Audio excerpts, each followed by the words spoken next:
Waiting for my cue.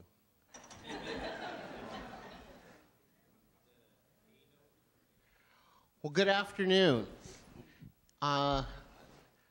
We're gathered here to have a report out on the hard work that the Kaizen team has put together. First of all, I want to say thank you to the participants. I know this is part of the participant group, and I know the rest, there's a number of participants out here.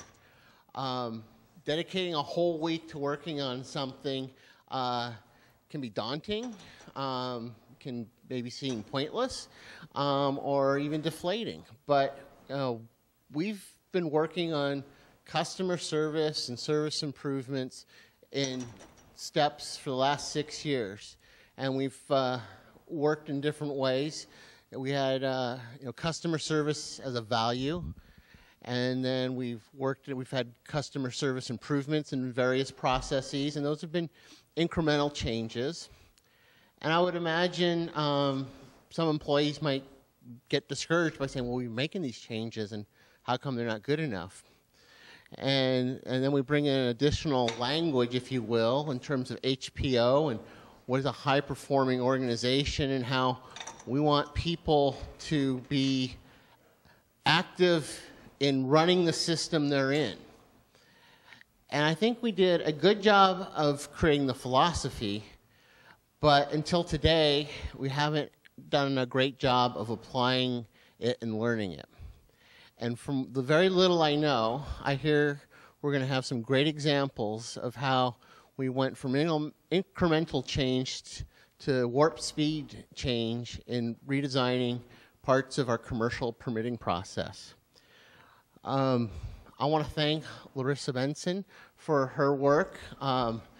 Larissa taught us how to do logic models and measurements, which are all part of the big picture here. And I really believe in the work that Larissa does, and I think she's a fine trainer, and I guess in about the next hour we'll find out if that's true.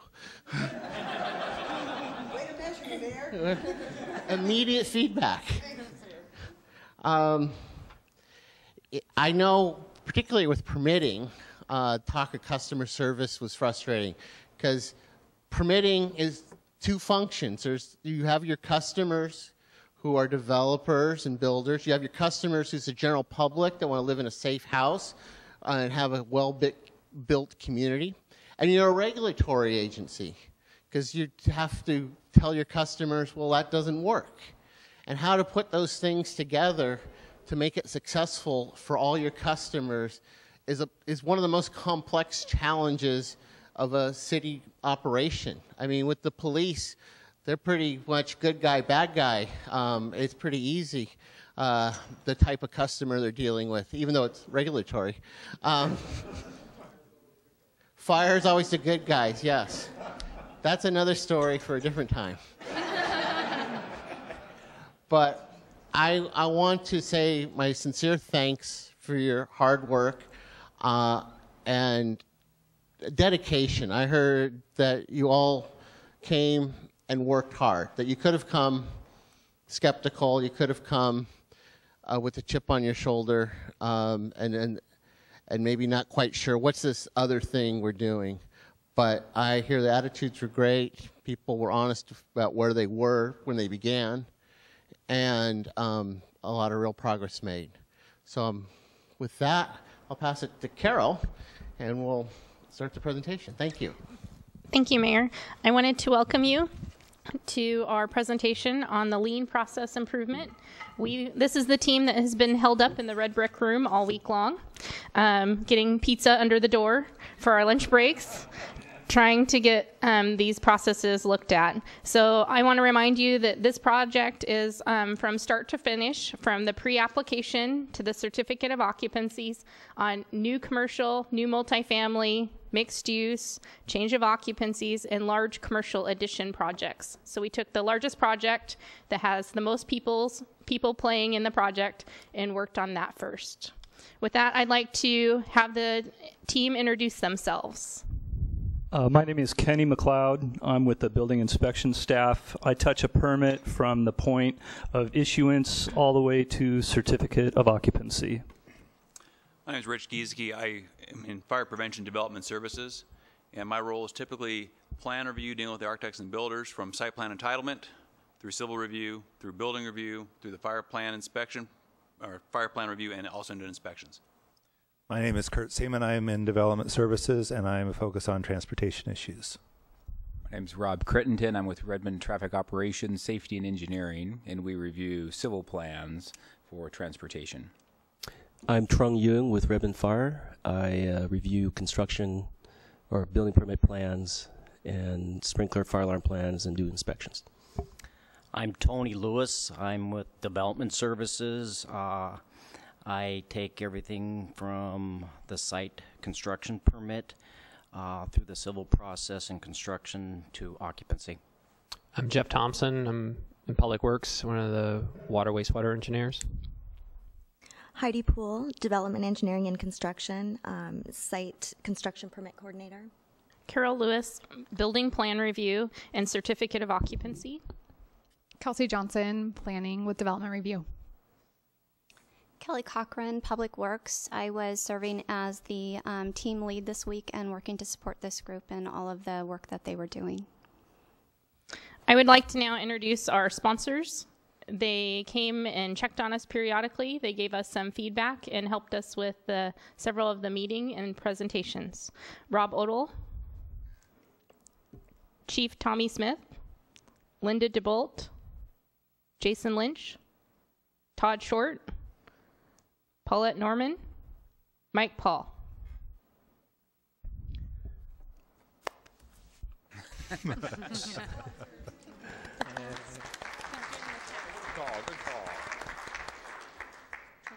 So our task for the last week was to take a look at our commercial permitting process for a 100,000 square foot commercial building from a raw piece of land to occupancy of the building. We spent a lot of time mapping out what steps existed in our current process and how long, or to see how long that process took. I always knew that there were improvements to be made. Wasn't quite sure how I fit in with the whole process, but I have a much clearer idea of how the process works and how I fit in and how many different improvements we can make to make the process better for not only the developer but for us, the staff in the city, to improve our efficiency. Chief Smith, do you have anything to add?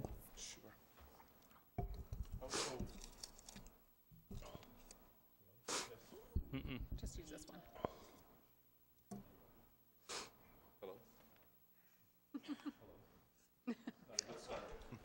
Hello? There you go. Test one, two. Okay. Can you hear me okay? All right. I'm sure you've heard, never judge a man until you walked a mile in his or her shoes. The other part of that is that way you're a mile away from them and you have their shoes.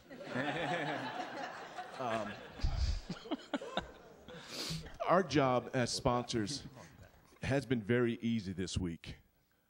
There's a book that I read, it's called Good to Great, and it's about getting the right people on the bus. And when you have the right people on the bus, you give some guidelines, you set some expectations, and you get out of their way, and you watch them do amazing things. And that's what has happened this week with this group. On Monday, they started out, huge task in front of them, a lot of unknowns, but they worked their way through it. And one of the things that we talked about, we want to make sure that we meet the needs of the customer. The same conversations that we're having here in Redmond are the same conversations that are happening across the nation when it comes to development. The developers, they want to build their buildings as quickly as possible. We want to accommodate them as much as possible, but at the same time, we know that we have safety standards that we have to adhere to. And making sure that we adhere to those standards, it protects them from liability, and it also protects us. But we wanted to make sure that we hear from the customers and meet their needs, and at the same time, as we go through this process, we would identify steps that we could eliminate to reduce the stress on our employees. And again, we stepped out of the way, we stepped back, and they have done a wonderful job. I think you all are going to be very pleased. We've been talking a lot about HPO since I arrived here, and this is HPO in action, what they did on this week, and I'm very proud of them. I'm proud to be a member of this team. So thank you very much.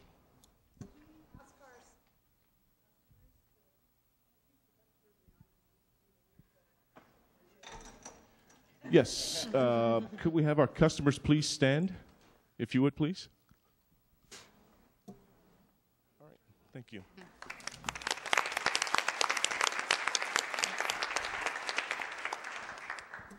Ready? Okay, at this time, we'd like to show you a short video that is a quick synopsis of the undertaking that we've been doing this week. Being a specialist on the back end of the process, I was amazed at how much work has to be performed just to get a permit to issued status. Quite honestly, the current system is convoluted and has a lot of areas that should be and could be streamlined. Hats off to Dan Kerr with Traffic for shooting and editing this quick video for us.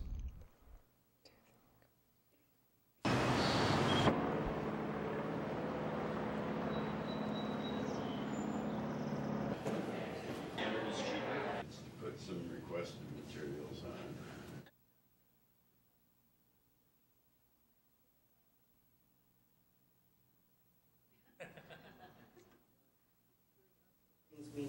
Visions of Post-its. Visions of Post-its. Fancy Morning ahead. meetings and Yep. clarifying processes. Yes, good. That makes me very happy. Yes, you have been infected. So when this animal comes to my desk, Yes. and it has a deadline, Yes. and I have other deadlines. Yes. Now, is my supervisor and the leaders of the city going to tell me that's priority, and that's what I do, and I drop the other stuff if it's late? My first question might be, so what do you want to do? And then my second question is kind of, okay, so why do you want to do it that way? And what are the pros and cons between the choices? So when I'm asking what do you want to do, I'm also making the assumption that you've kind of thought through why you would suggest doing A instead of B. Bing. You know, a developer's mad because they didn't get their permit in time. Right, because you forgot about it in the moment you were working on the and you can't see it. Like I said, you can't see that because just something occurred along the way. That's where we're at. Yeah, That's where we're at. Shocks every day. The shock wave rolls. And, Yep.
So our mission for this week was that we met with and listened to our customers. We mapped out our current process so that we could keep the good stuff, get rid of the waste, and that would identify a better way to do what we do. But we also wanted to recognize that we need to maintain the quality of our infrastructure at the same time.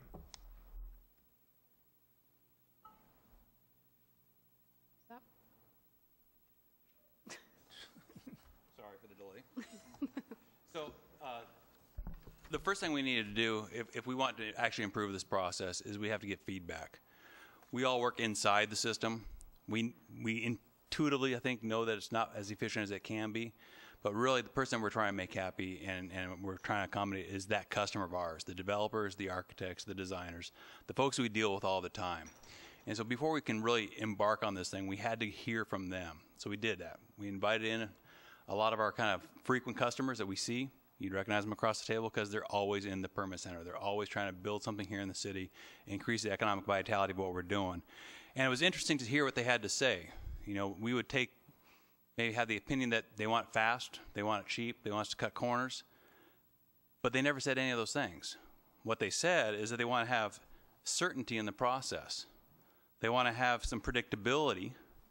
They want to have staff be empowered to have some flexibility in decision making when there is that room within the code.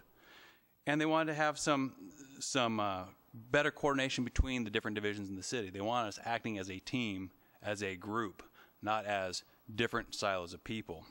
And they also brought to light for us that the design and building industry has changed. We're kind of working in an out-of-date model. We're used to kind of a design, bid, build concept, and really what they're doing now is a two-step process, not a three-step process, and we're still trying to force them into that three-step process. So that was good for us. That was very enlightening to us, and it was a good way to start kind of our week. So after we had a chance to talk to the customer, we got locked into that room and they didn't yet start sliding the pizza under the door. And we took a long, hard look at how we currently do things. We enlisted a lot of staff, the people that do this work. How do you do it? Write down those action plans. A lot of the people in development services sat through the ROC, the Rapid Office Kaizen training over at Public Safety a month or so ago. A lot of us have seen the HPO model, right? And you're saying, well, great, what's this going to do? Well, this is what it does. The Kaizen, this lean process, that's what we're doing. That's what we should be doing when we're in that lovely, ideal second quadrant of the HPO model we all learned about. We were given the space to do it. It was long, it was painful, but until you see the entire process, we couldn't see where the efficiencies were, where the gaps were. So as we looked at this, we did identify, it became very obvious that there were three big pain points. Areas of the process from start to finish, from pre-application, site plan entitlement, civil review, building permit, fire permits, inspection process. In that whole process, there was three big areas that we saw that were causing us pain. And because they're causing us pain, they're causing our customers pain. Transparency. What do they need to know? When do they need to know it? Why are we not telling them till late in the game? The prep process itself, and the building permit process. So if this last slide here kind of shows the overall process beginning to end, and it shows really the two big areas, the prep process and the building permit, that we focused our efforts in, we honed in. We're not saying the rest of the process is perfect. There are issues in those areas, but these are the biggest pain points for staff and for customers. And then the third, obviously, issue is the customer transparency. How can we tell them what we want them to know so they can give us what we need to do what they want us to do? So question then is, how do we get this successful? How are we going to be successful in this? Thanks, Rich. So as we started thinking about this, it quickly became apparent to us that there's really three key questions that that both we need to ask and answer, and our customers need to be asking us and getting answers for. And they're really simple. It's, what do I need to do to get this project permitted, developed, and occupied, get my building occupied? So what do I need to do? How long is that going to take? And how much is that going to cost? So we use this as a sort of a framework as we did our work throughout the week. To get started on the first question, what do I need to do? We have some ideas that we'd like to share with all of you and get your input on. One idea is that could we have shorter, clearer checklists for everyone that would both help the developer community and staff to identify what's needed and when it's needed. So that's one. Secondly, could our website be a little more easy to navigate and especially when you're trying to find your type of project. So in our example, 100,000 square foot commercial building, are you able to go to one spot on the website and get all the information in one spot that would pertain to your project? We talked about possibly creating some short instructional videos on our process to help those maybe who are a bit less familiar with our process. And then we also had an idea of possibly some kind of workshops with everyone who would like to attend a couple times a year maybe to go through a lot of the same information but in more of a personal workshop, staff, developers, whoever else would like to come and help better understand our process. So Tony? It's all about visual transparency. It's essentially a funnel effect. Our current process, it's a linear spiral. The new process is a vertical spiral until you start excavation, dirt, utilities, and so forth. Basically what we have done, we chunked it out. We took our whole system, we tore it apart, and we took this system and we recalibrated our system. We found out where some of the major choking points were, and we, again, recalibrated that. As Rich said earlier, we identified the three things. There's the transparency, the prep process, which is the application process, and the building permit process. We found three things that could help recalibrate that system. Construction and permitting is basically four major parts. There's the application, A, application, B, building, C, civil, D, development. What we thought is that we can eliminate some of these loops. And with a 30, 60, and 90% concept, it can run concurrently at times. We can streamline the system. The customer only cares about two objectives, the permit and occupancy. And those, we heard what the customer said the other day and this week. We need to communicate to our customers what the process is. There's four more components. You're going to see some vision stories. You're going to see some stories of value and action. You're going to see stories of change and learning. And you're going to see some stories in action. Basically, when somebody comes in with a civil drawing and wants to build a sewer line, and it's clearly identified that sewer line is right where the water main is, and you hand me that drawing and you want me to go build it, that doesn't work for me. It doesn't work for you, because I have to go tell you to start the process all over again. That's unacceptable. How much is my permit going to cost? That is the big question. I personally spend a lot of time on the phone answering this question. I know others groups have the similar experience in putting together estimates for specific projects. We heard from our customers that they don't want to be hit with surprises later on down the line during construction and building. They don't want to be hit with unexpected fees. The idea behind this is that, let's see here. Have you ever bought a car online? We use the Audi car website as an example to show you what it could be like if the developers had the opportunity to use, excuse me, that the developers could use to input their data using various drop-downs to come up with a fee estimate that they can use as a reference tool early in their feasibility objectives. why are we doing this? We're doing this to help us. It helps us to not stop what we're doing, to give customers estimates. It gives the customer clarity when they begin their project from beginning to end on the cost. And for myself, I volunteered myself for this project as the lead, and I look forward to rolling it out. And I'm committed. I'm committed to have. I'm committed to have this on the web with the other web improvements. Thank you.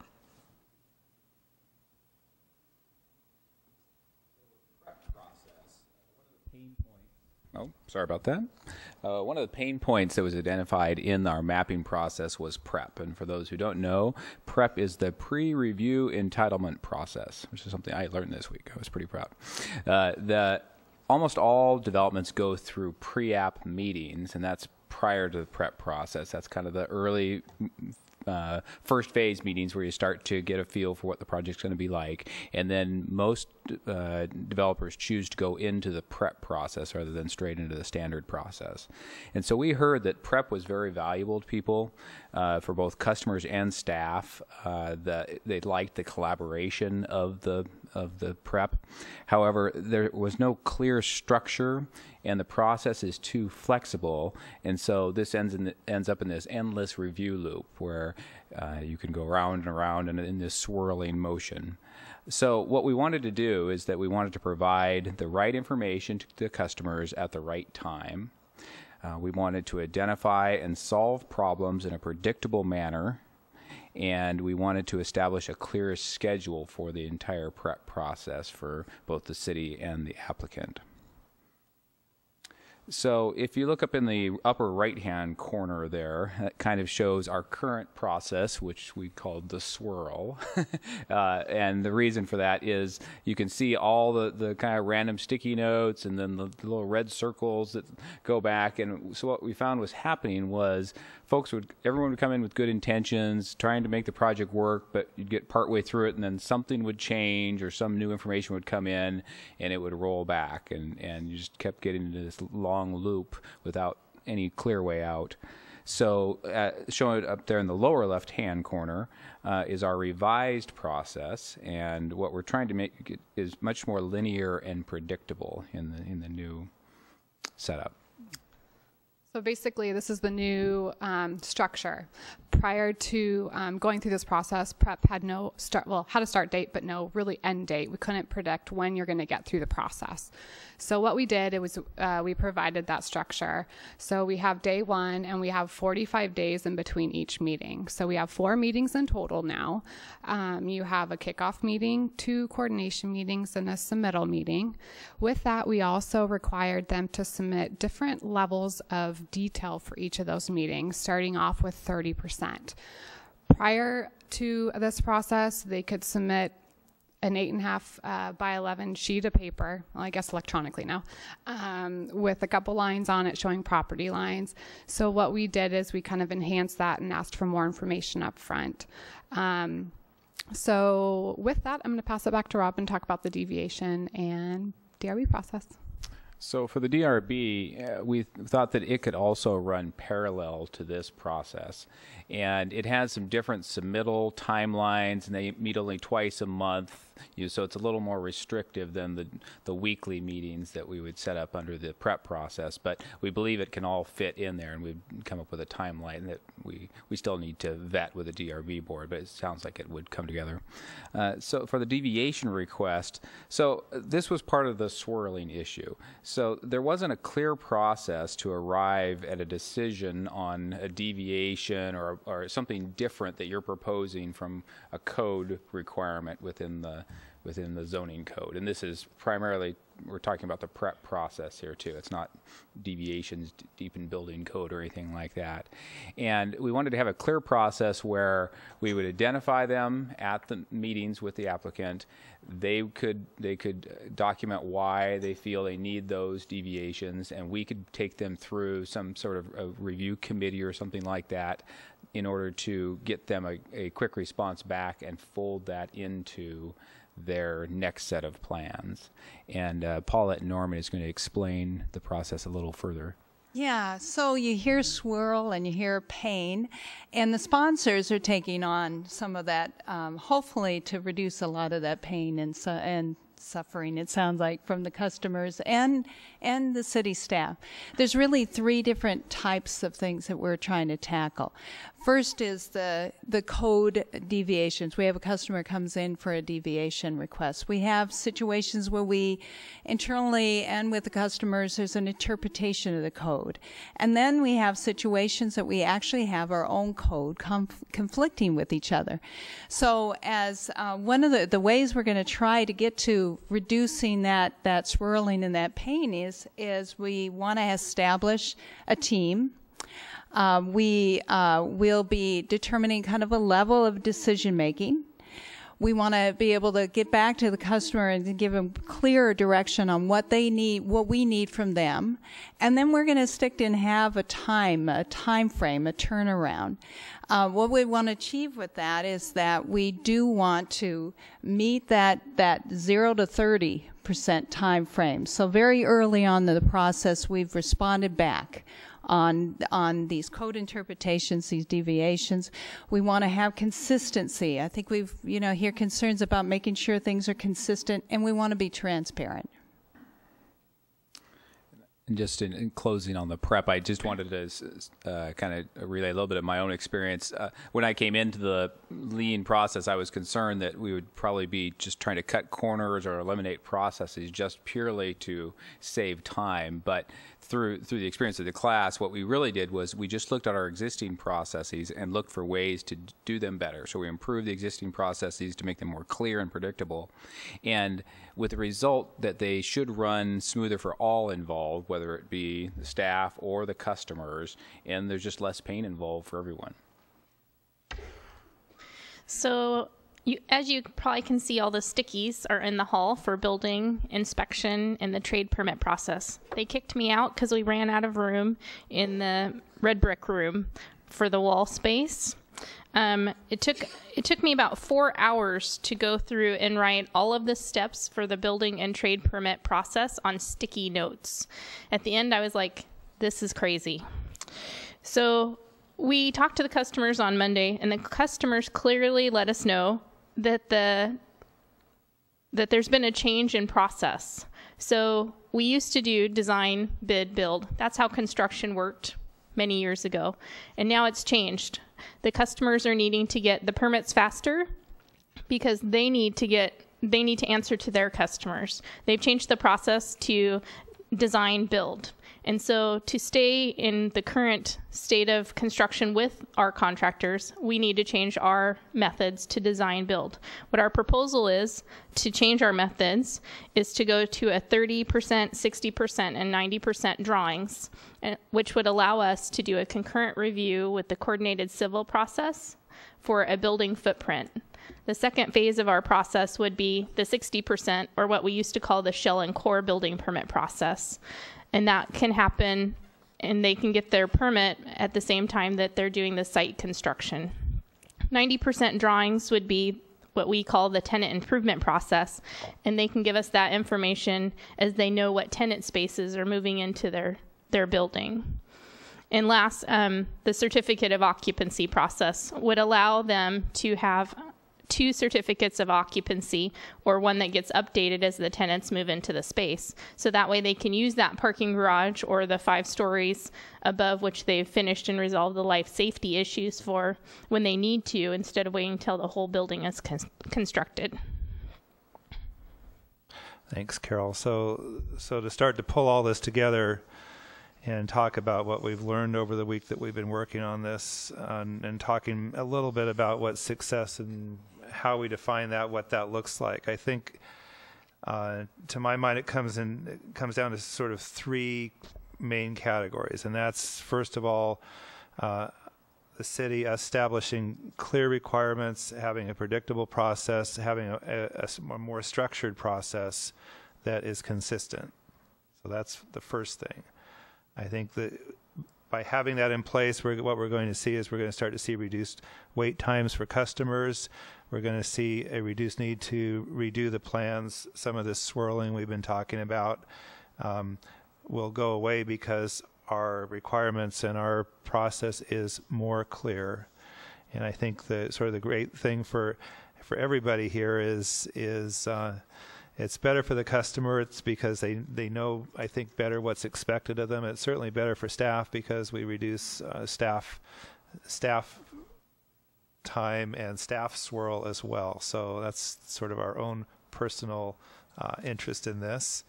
And I just wanted to touch a bit. The mayor mentioned this one at first, and it's we've got all these different processes, right? And so I think we all had a little, we'll call it healthy skepticism when we started this week. Is here we are, we've been through these other, we're a high performing organization, we have this and that, and now we've got lean. It's like now we've got a whole new flavor of the month kind of thing. And I think what we all came away with, certainly I did, is that this isn't really something new that we're doing. Lean isn't a new process that we have to learn. It's a tool that lets us better understand our process, better streamline our process, make our process more effective. And I think we can all of us here, as well as the development committee, will benefit from that.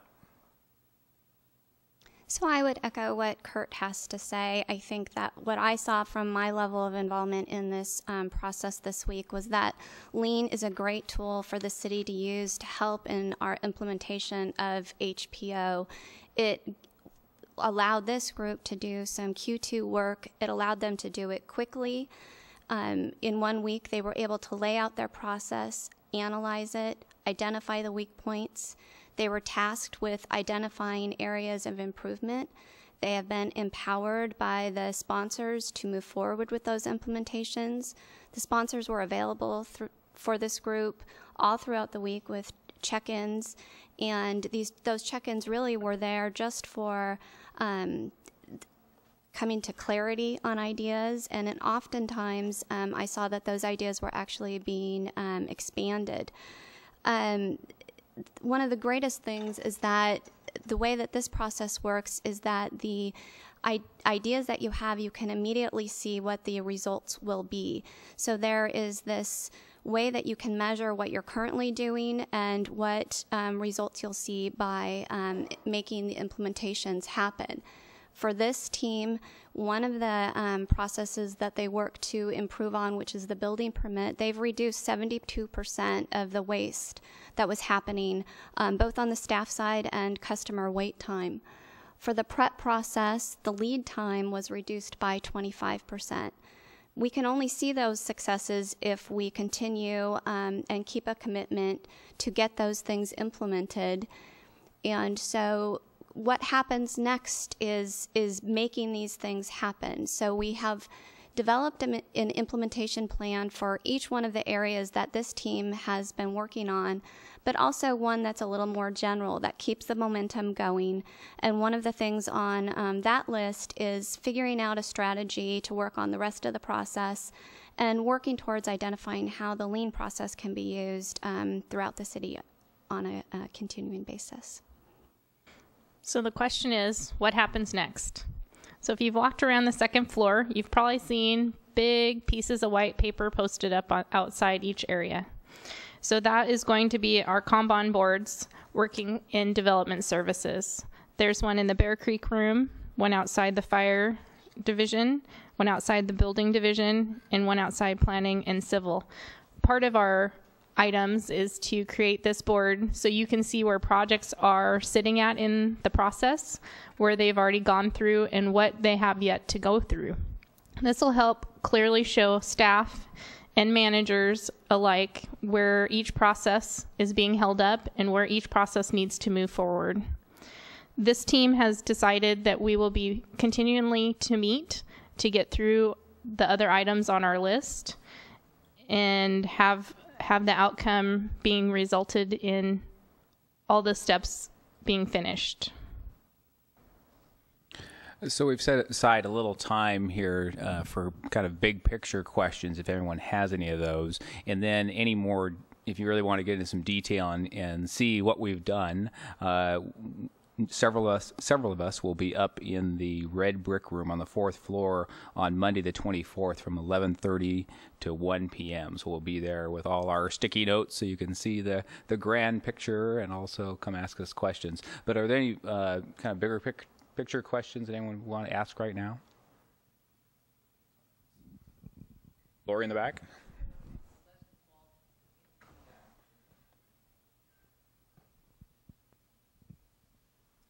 Just for someone who's less involved in the process, could you clarify the lead time, what that means? I still didn't. What is this on? What is the lead time? What does lead time mean? The lead time for like a permit? So the lead time is the amount of time it takes the thing, in this case the permit, from beginning to end. So how long is the process? Yes.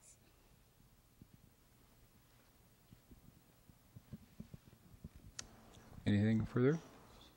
Okay. Oh, yes?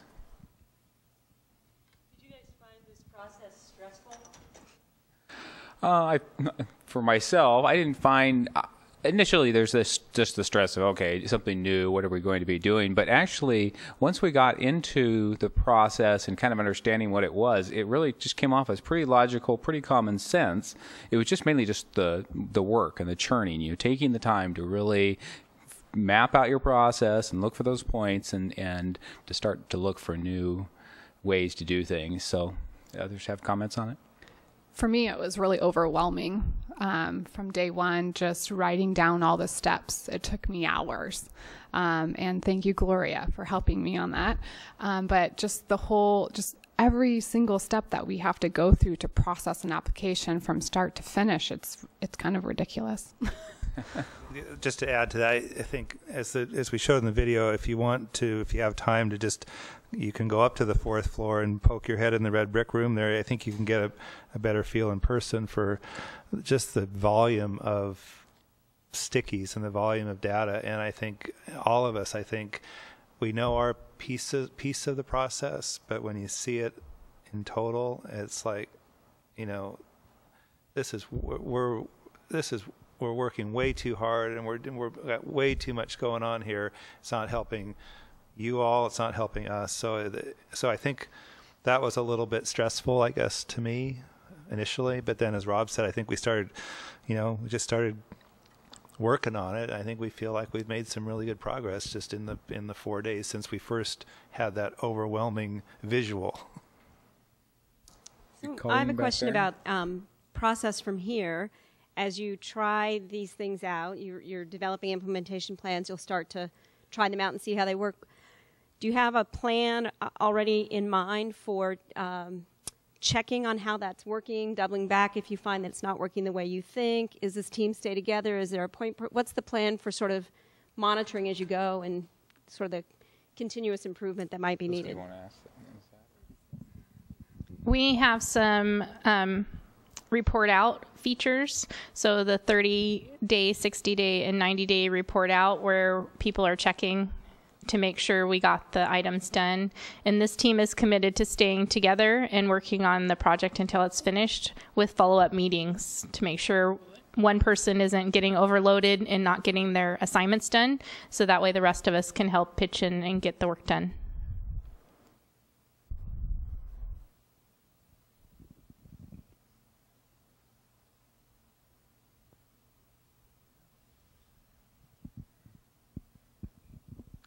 I'd be interested in hearing from the developer community what their reactions are, what their thoughts are at this point, and then assuming we are going forward with these new ways of doing things, are they ready to commit to all of this?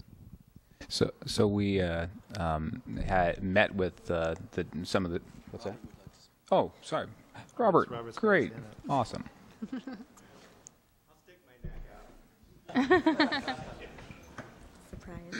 I said this in last time we met, but is this on? Okay. I had goosebumps going through the process. This is a lot of work. You start out as a staff being pretty defensive. This is a great city, and I want to be a guinea pig. So there's your answer. I'm going to go out and find a piece so that I can go through the process, and we'll do it together, and we'll learn together, and we'll get better together. And I am honestly grateful for what you've done, and I truly have goosebumps on me. Thanks. I'd like to add really quick, Dennis. You said the new way of doing things. It really isn't a new way of doing things. It's a more efficient way of doing things. The reviews and that stuff, that's not changing. It's how can we tell the customer what we need better so they can better bring in what they're looking for, what we need. And how can we, if it's just sitting there, how can we get it moving? Because a lot of times projects just wait and they wait and they wait. So it's decision making and it's that kind of processing. But it's not a new way of doing things. It's just a more efficient way of doing things. So maybe one more question. Okay. Not like I say, well.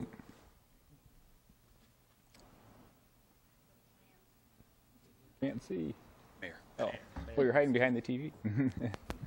Hi, I'm John, and I work on the 4th floor.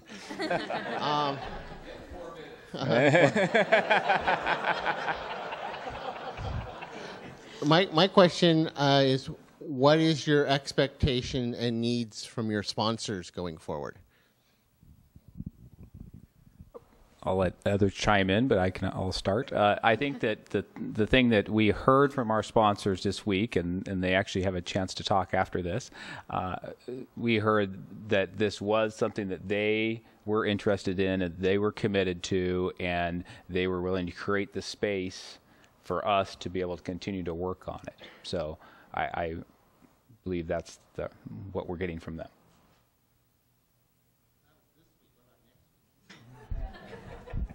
Oh, I can trust Linda every week, I know.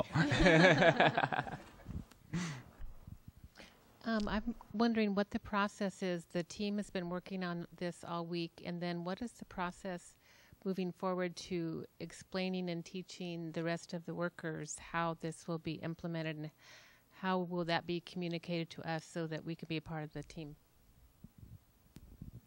So that is one of the items on our implementation plan. I don't know that we have all of that figured out yet, but it certainly is a need that we recognize, and we'll be working to figure out how to make you all a part of not only what's happening here, the 3 projects that were picked this week, but the ongoing improvements that we're looking for.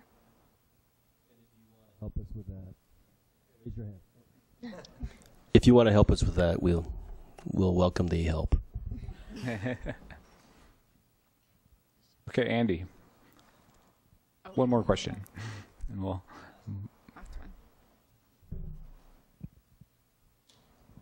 It is my impression that the process that we're talking is maybe kind of focusing the design build. Is that what we are going to forward? So my question is, what is if the projects are not based on design build? Do we have another process for that?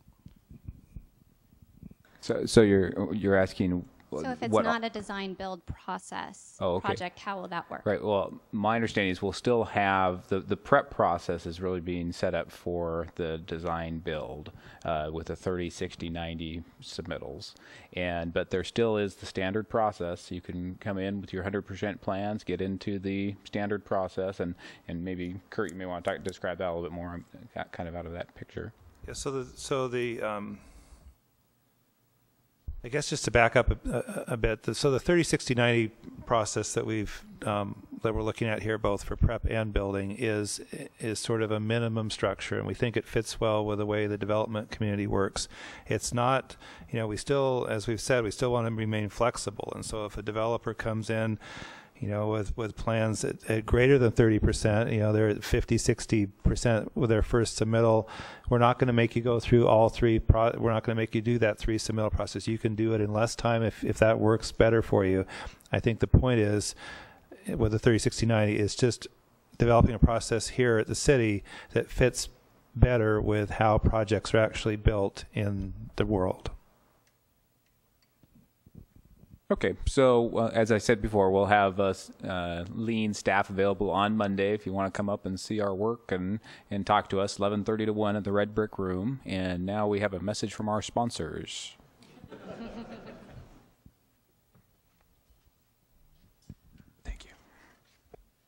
Okay, I guess I'll start. I'm Linda DeBolt with Public Works. So I'll start off by just saying thank you to the team. I had the privilege of checking in frequently and sitting in on many of their work sessions. They did a lot of hard work. And when I first started off with them, I came to the effort with many hopes and expectations.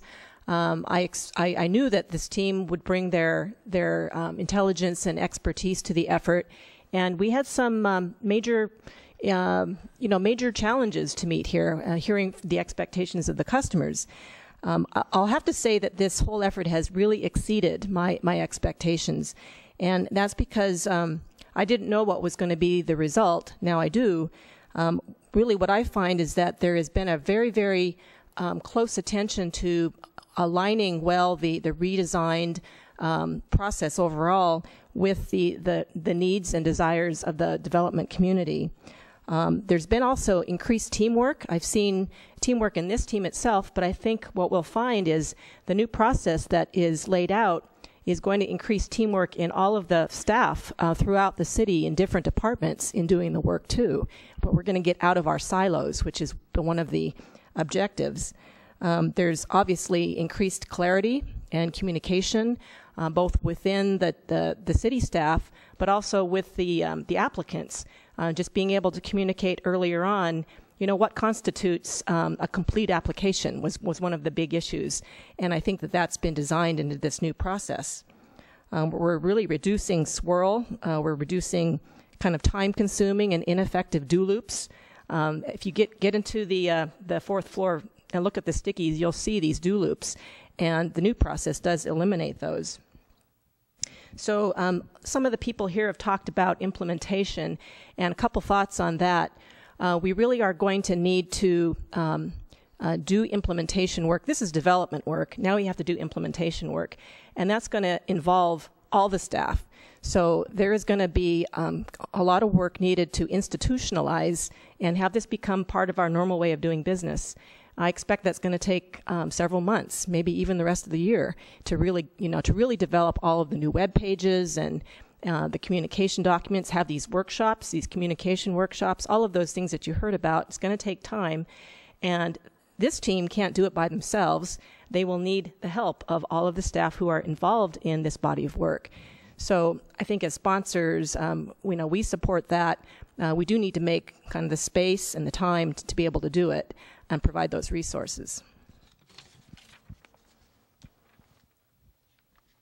I'll just echo some of the comments I made earlier. On Monday when we met as a team, just looking at the faces of the team members and the concern they had for the scope of the project and not wondering what it would look like on today. We got feedback from One Redmond about 3 or 4 months ago, and it was direct, it was blunt, and feedback is a gift, and we've chosen to take that feedback and to do something positive with it so that we can benefit the city. The City of Redmond, we want to be a place where people live, work, play, and invest. And we realize that these people sitting at this table here, they're kind of the linchpin to making things work smoothly, because the developers, as they come in and develop businesses and buildings, it drives the economic engine for the City of Redmond. And at the same time, we want to make sure that we build buildings that are safe for the people that are going to be living, working in those buildings, make sure that if something were to occur, an emergency response was needed, that the firefighters could go in and be safe. And so we want to keep all those things in mind. Recognize that One Redmond has been a partner with us. We are grateful for your feedback, your input, and hopefully we'll come up with a product that's satisfactory to you and meet your needs. One thing I want to say, with a project this big, there's absolutely going to be some failures. But failure is an opportunity to learn. And the mayor has created an environment in this city where we're able to stretch ourselves and take risk and fail sometimes, but at the same time learn from those failures to become better so that we are able to meet our customers' needs. And just want to say thank you to the group. You've done an outstanding job, and the support that you'll get from us is getting out of your way so that you can do some amazing work. So thank you. This last week has been extremely thrilling. I think anyone who's walked through the fourth floor can just feel the energy that's been emanating out of the red brick road, and something that's really infusing all of City Hall, and that's really exciting. You set a lofty goal of reducing the time in the total permitting process by 50% and having 100% applications, and at the same time getting quality results at the end. And I think you've been able to achieve that. And along the way, you even invented a new word. You combined fantastic and dramatic, and you came up with dramastic. And I want to assure you that we will be submitting that to Webster's Dictionary for the next iteration, because I think you really have been dramatic throughout this whole process, and the work that you did is outstanding. I also wanted to thank the mayor for supporting a culture where this type of work is respected, supported, and the results are honored. And I want to thank Larissa for being a great teacher, great facilitator. You really are dramatic. I also wanted to thank the development community for being strong partners in this. Without your input, your concerns, we never would have been here today. And we know that we also can count on your help in the future as we actually start implementing this work. And then for the rest of the staff, I really wanted to thank you, because each and every one of you has been impacted by us taking this group of people out of their daily work and saying, you've got a week to work on this. You really allowed them the opportunity to focus on this work, get new results, and develop efficiencies that are going to benefit all of us. So thank you very much for the time and the sacrifices and the extra effort that you needed to put in this week. You guys have come up with really great results.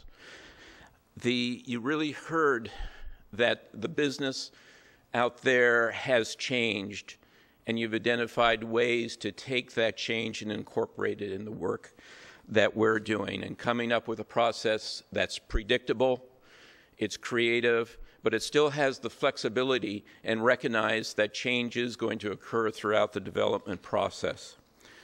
I got to tell you, I really like the fee calculator. I think it is a neat idea that any developer can go on the website in day one, plug in information about what they're going to build, and then you're going to know from day one what the actual development costs are going to be for you in the City of Redmond. I think that's stellar. And I'm looking forward to the day that not only do we have it, but we can guarantee the results of that estimate. I think the ongoing changes to the prep process, you took a good concept and you turned it into a predictable, great process. I think the deviation resolution request process that you've come up with is really going to change the way that we interact. We're going to be more predictable, and people are going to understand. Excuse me, I get all choked up with this. It's going to improve not only our internal communications, but our external communications as well. And likewise, the 30, 60, 90% concept is a great way to respond to the changing business environment. You've come up with clear steps to implement your recommendations. You've developed new relationships, and you've felt empowered to really start solving problems in this organization. And that's what we're really, really all about. When Monday comes, the way that work is done in the city is going to be changing, and it's only a start of the change that we're going to start to see. But it's really exciting, and your work really is going to become part of the Redmond way of doing business, and I thank you for that.